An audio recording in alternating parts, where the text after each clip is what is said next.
If I'd made 100 calls and it took all day and I didn't have my 10 responses yet, then I made the 100 calls. So I just think you have to have, okay, this is what I need to do. And then I hit that number and I stop. Well, but I have the rest of the day. Then you did good to take the rest of the day off. Wow.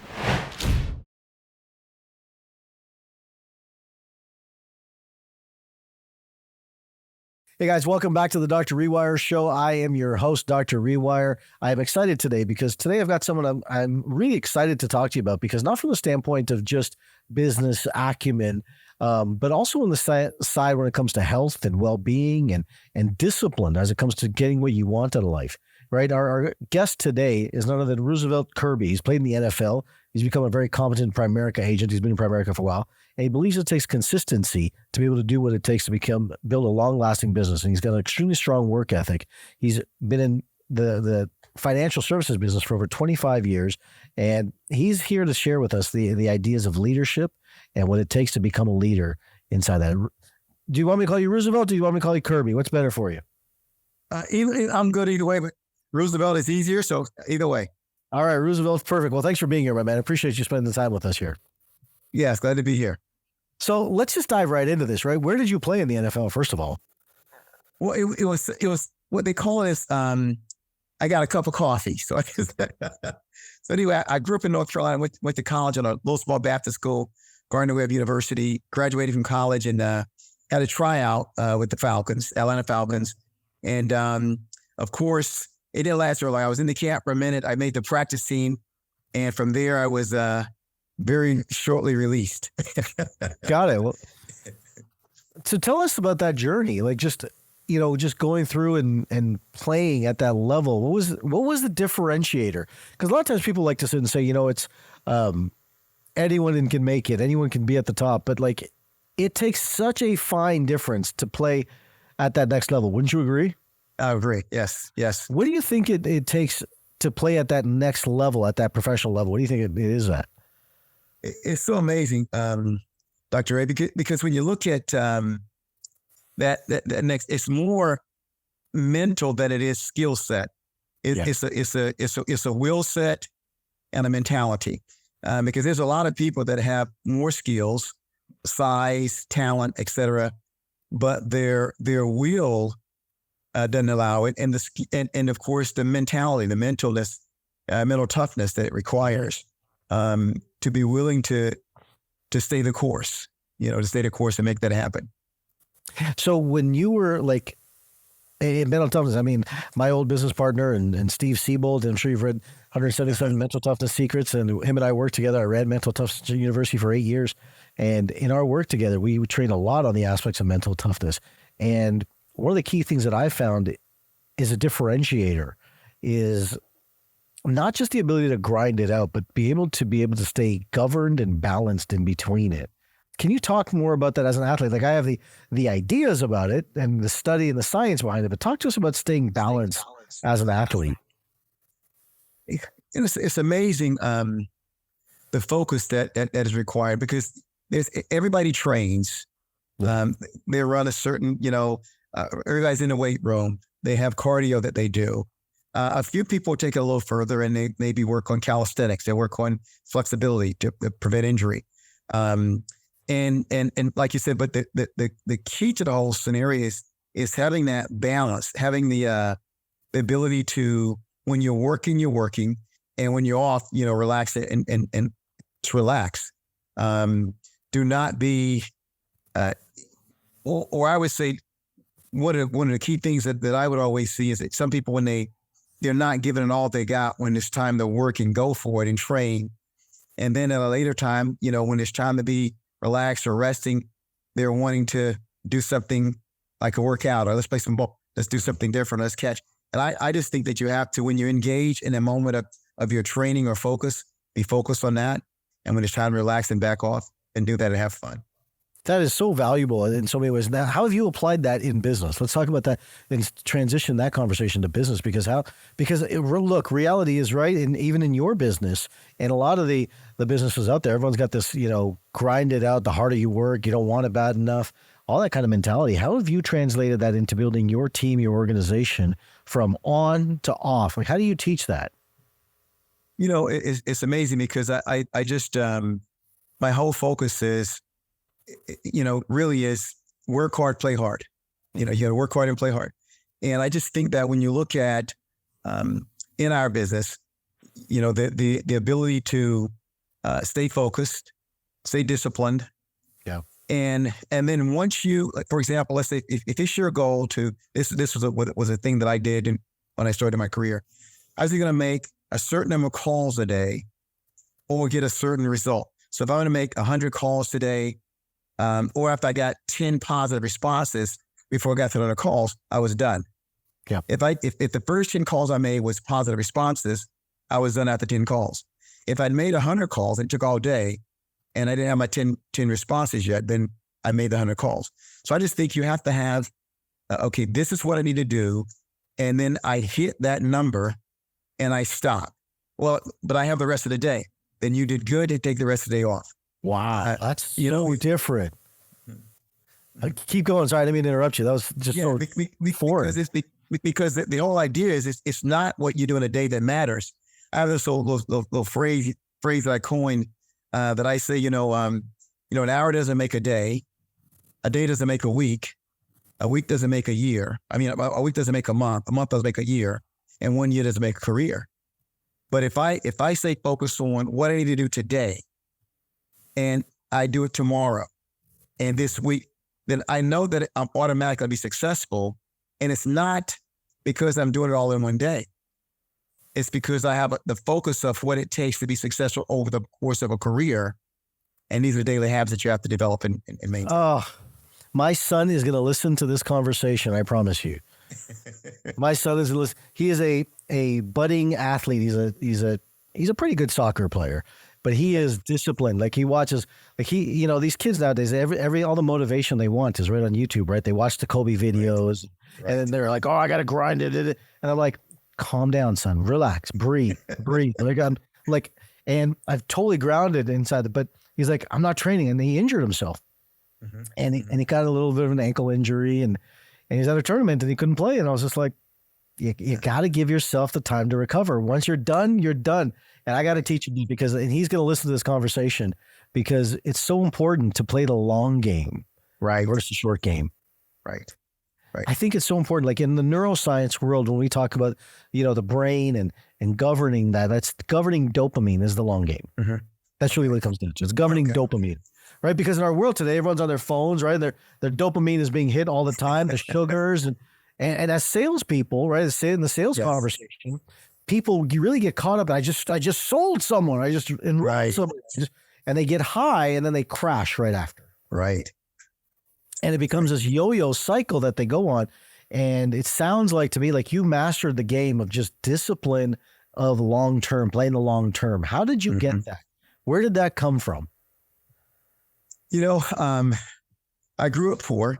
My mom raised 5 kids pretty much. I don't want to discredit my father.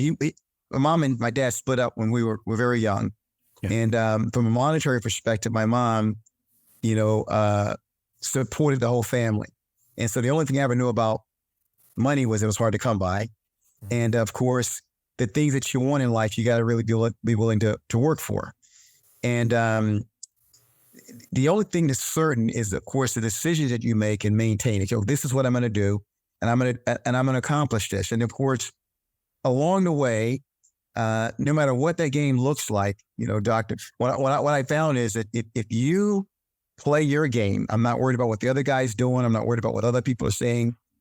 These are the things that I have to do on a daily basis. And I learned that as a youngster, and it helped me get out of, a college scholarship in football. And so when I joined my business, I just turned it into my sport. Yeah. And I played this business every day like it was a sport, knowing that there's disciplines, that if you do on a daily basis, this is the result. The only thing you can't gauge is, does the result come this week or next month? But if you keep doing what you're doing, it's just a matter of time. And that's kind of how I live.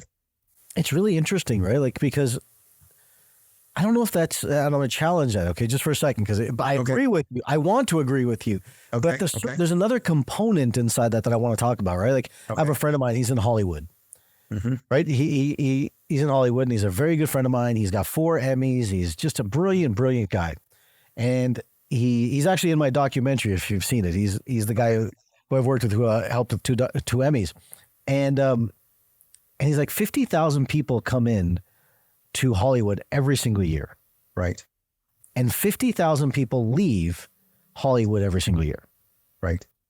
And he says, it's not the work ethic. It's not the discipline.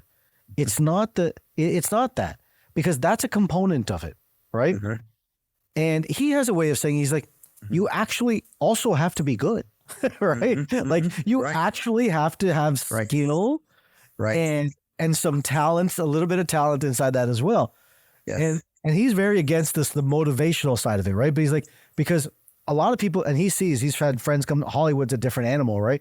Like everyone goes to Hollywood and they say, hey, look, you get, and so he says, it's not just about the work ethic and the discipline. Yes, you need that, but you also need skill. Inside that. Okay. And I think there's some truth to that, right? I think there's some truth to that. I would 100% agree with you.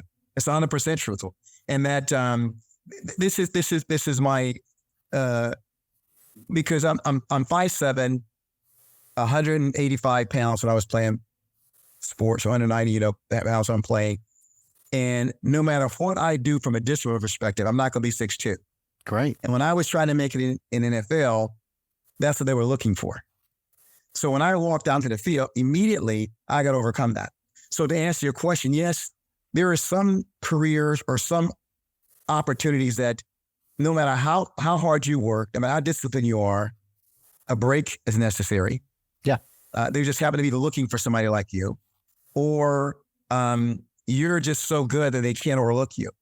And so I always talk about, you got to show up, work hard, but you got to get better. And if there's something that you're trying to accomplish, and, my brother told me one time, because when I first went to college, I was a little disappointed I didn't start. I'm come out of high school. I'm a pretty decent high school player. I get to college and I'm not a starter. And so I called my mom and said, man, I can't believe this. The coach is unfair. That was my perception. The coach, because I should be playing. And so my brother, who had played at Wake Forest University, says to me, he goes, oh, so that you think the coach is treating you unfairly? I go, yes, I'm better than the guy in front of me. Mm-hmm. And my brother goes, are you sure about that? I said, yes. He goes, okay, so the coach is willing to lose and not play you because he likes this guy better. I go, well, I don't think he wants to lose, but I know I'm better than this guy. He said, okay, well, let me ask you this question. At the time, Doc, Walter Payton was the guy in the NFL that was the best running back in the league. Sure. So my brother says to me, Walter Payton shows up at your school tomorrow. Do you think the coach will play this guy over Walter Payton? I go, of course not. He goes, oh, so wait a minute, Roosevelt. So the coach is not unfair. Why would he play Walter Payton? And I said, well, because Walter Payton is a better he's better. My brother goes, that's my point, Roosevelt. Obviously, you haven't shown the coach you're better. So to go back to what you're saying, I think there's a discipline that's necessary. I think there's a focus. But if you're not better than the guy in front of you, you're probably not going to make it. Or it's, a break here or there sometimes necessary, especially in a career that needs the talent is required. Oh, man, I love this conversation because my son and I, like at this tournament where he got injured, we had the same discussion with him. The same discussion. He was pissed off because the coach didn't play him. And I didn't do, like, your brother gave you a beautiful story. Like, what a great lesson, right? And he sold you right into it. He trapped you all the way through. He nailed you. He's like, I got you, little bro. He got you. There's no question. It's great. It's a great story, but it's so true. It's like, everyone wants to play the Spud Webb story, right? Like 5'6", playing in the cool. Right. Okay, great. There was one Spud Webb. Can it be done again? Maybe. Right. But there's millions upon millions of people who are 5'7", 5'9", 6'1", who are good, but just because they're taller doesn't mean they're going to make it. So we have this delusion of everyone running the Roger Bannister story and the Spud Webb story, the exceptional one. And I'm much more the kind of guy that says, you know what? I don't need to be the first. I'm happy being second. because let everyone else do that work to try and be number one. I'm going to refine what number one does and do it better in number two. Right. And like our society is built with these accolades, like just, that you're the first to do it. You're the first to do it. Right. Look, I say this in my seminars sometimes. It sounds so demotivational. You are not that special. Right? You are not that special. Like, if you stop and think about it, through the history of time, Right. how many people's names can you recite? Right. I was in Rome, Kirby, Roosevelt. I was in Rome, I don't know, last year in Rome. I took the family, went to Rome, and we're walking through Caesar's castle and the Colosseum and all that stuff. And I was awed in pure humility of the magnitude of what this guy built. Right? Wow. Just unbelievable what he built inside that. And that was like, I think, if I remember correctly, I could be wrong, like the 8th century. We're talking 1,200-ish years ago. Yeah. Or maybe the 10th, there's 1,000 years. I'm off by a couple hundred years. Nonetheless, and we went to do this escape room with the family just the other day, and Caesar again. I'm like, that's a name that has lasted through the test of time. Right? Right. How many billions upon billions of people have come and left the planet? Right. Reality is, like, we're probably not going to be the next Caesar. That's right. Right. Probably not. And so it sounds so demotivational, but it also brings you back down to practical reality. To sit and say, what are you going to do to survive? Then have your life express all of it so you can thrive. You follow what I mean? I do. Yes, I do. And so, like, I'm saying that because I want the listeners to kind of catch this thing in understanding that, like, I find it you want to build a business. Don't do it to be the next Steve Jobs. Right. Just build a business to serve people and help people and help as many people as you humanly can while you can, and call it a day. Like, it's such a simple yet demotivational message. But it's accurate. I guess, what are your thoughts on that when I say that? I 100% agree with you. And again, depending on the business that you choose to be in and or what you choose to do with your life, if it's something you want to be remembered by. My brother, again, the same brother of mine, older brother, gave me this advice one time. He said, Roosevelt, if you really want to live forever, do something that affect people's lives. That's right. Like, find a career that you help people and affect their lives, and you live forever. Even when you're dead, people will still talk about you. And so that's what I and agree with what you're saying, Doc. I don't think that, like you said, we're not that special. And in this regard, I mean, we are, but we're not that special in this regard. It's easier to remember. That name has lasted. The impacts that we'll have is in our kids or family and friends, that we help impact their lives and make it better. So when we're gone, they continue to appreciate what we did for them. And I think that's it. Again, I guess the point I try to make with it, right, is like, don't do it for the purpose of your ego. Do it for the purpose of service. Correct. Right. And I see you got a side. I'll always stay humble and kind. Right. And that's kind of the message inside of that. Right. You stay humble and kind inside that. Yes. So, Roosevelt, you've had all this massive success. This conversation of sports and discipline is so valuable on so many different levels. I can't even tell you. But you're building your business. So are you still consistently building? Are you branching out? Are you diversifying yourself? Where do you see the next 5, 7, 10 years of yourself growing to? We are as focused today. Ironically, I say to people all the time, I'm more excited today about the business that I was when I started. We are focused on continuing that journey. It's a different journey today. I have a wife and kids and family, and so we spend time now. I spend time now enjoying the scenery as we grow. When I first got started in the business, it was just horse with blinders and focused on the business. But today it has evolved into a family business, and I enjoy the ride. I'm not at all. I guess I could say I'm satisfied. I'm comfortable. I'm happy with what we've accomplished. But there's so much more.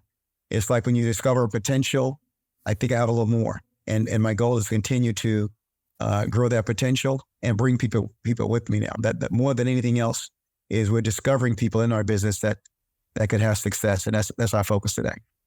Let me ask you this: as a leader who obviously had to stay super healthy and disciplined with your diet, you look like you're still trained pretty hard inside that. Like, do you talk about health and fitness and lifestyle with your current team, and how important is it to implement that for their performance? Yeah, I talk about that all the time, Doug. And I as you said, I on a daily basis, I work out pretty much every day. It's a different workout today. I have a Peloton bike. I'm at the gym. I think it's smart to, that Steve Jobs, come back to a Steve Jobs quote. And I guess he said something to the nature of, eat your food carefully, or something about eat your food carefully. Or one day your food will be your medicine or something like that. And I just always felt like, wow, man, that's important. Diet is important. In other words, what he was saying. So, I talk about that to our team. I say all the time, who cares how much money you have if you can't enjoy, a lifestyle, if you cannot enjoy just, enjoy what you've created, enjoy your family, your kids. So I'm always talking about fitness and finances. I love that. Fitness and finance. The 2 F's. I love it. It's great. Roosevelt, what do you want to share? Like your story, I'll tell you what, and I don't mean to float your boat. There's not a lot of guests that inspire me with conversation that get it. And this conversation has been super inspiring to me because I love listening to, just to recap everything. Once you've hit the goal, stop working. Like stop. Just go take the time off, do whatever you want to. You want to watch TV? Watch TV. You earn the right to get there, right? Like, I think that is so valuable a lesson that I wish more people would bring into the world. It's so valuable. What do you want to share final words kind of with the listeners in your world, and what do you like to bring to them? I want to be the right example to my kids, to my family, to the people in our business.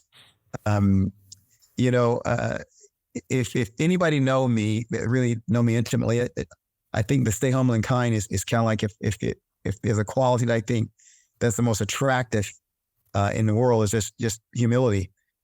Be someone that do not allow success or press or monetary gain to change the fact that there's in the big scheme of things, there's so much more to be done. And I just think that our kids, our family, examples that we said is ultra critical. My kids are in sports. Your son's soccer. My oldest daughter, she's a soccer player. As a matter of fact, we just got back from the East Coast in a soccer tournament. She was in the national championships. Her team. And my oldest son, he's 15, but he's a basketball player and football player right now, football season, and so he's into that. And so and my youngest daughter, she's basketball, volleyball. She does horseback riding. And so, and my wife, I got to plug for my wife because she makes it all happen. I mean, my life is so easy because of the things she does. But to answer your question, I just know that when it's all said and done, we're gonna look back on this busy life we've had and just enjoy the moments that we create with those people that's most important to us: business partners, our clients, family, and I love it. I love the fact that we can impact people's lives depending on the choices that we make. I love that. I love every aspect of it, and I think you're absolutely right. And ladies and gentlemen, where can people learn more about you? Where can they follow you? Where can they kind of see what you're up to and what you're doing? Yes, Kirby Finance. I think that's my Kirby Finance is our Instagram. Is our handle. You could my email. You can email me KirbyDirects with an S, KirbyDirects, KirbyDirects@gmail.com. And you can always call me, 916-870-7472. There you go, ladies and gentlemen. We'll put all that in the show notes as well. Kirby, thanks for joining us, man. I appreciate it. This conversation was very inspiring for me. Thank you so much. Thank you, Doc. You betcha. Have a good day.